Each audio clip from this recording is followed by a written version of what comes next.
Hello friends, now to solve this expression we follow the Bodmas rule which dictates the correct order of operation. First we solve bracket, small bracket, curly bracket, then square bracket. O stand for of, we convert into multiplication, we solve roots and exponents.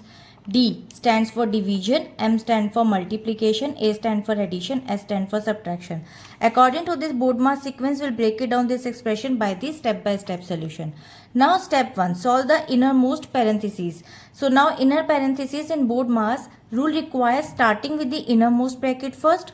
Calculate 7 plus 5 is equal to 12 and then 2 equals to 6. So according to this step 1, these operations are nested inside larger brackets and must be simplified first to define the values within the square and the curly brackets. So now the current expression becomes square bracket 60 divided by 12 square bracket of multiply, then curly brackets. Now the expression becomes, and now move to the step 2, solve the square and the curly brackets. Now we address the remaining bracketed group. Calculate first 60 divided by 12 equals to 5 and then after 14 minus 6 equals to 8. According to this step 2, according to Bodmas, all the bracketed expressions must be fully resolved into the single numbers before proceeding to the operation outside of them. So now the expression becomes 5 multiplied by 8.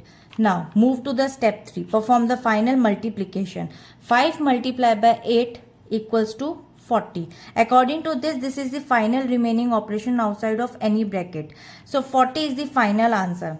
According to this expression, by following the hierarchy of Bodmas, conclusion says we ensured that the internal part of the expression were prioritized correctly, starting from the innermost parenthesis and moving outward prevent calculations error that occurs when reading strictly left to right. So I hope it is clear. We'll meet in the next video. Bye bye.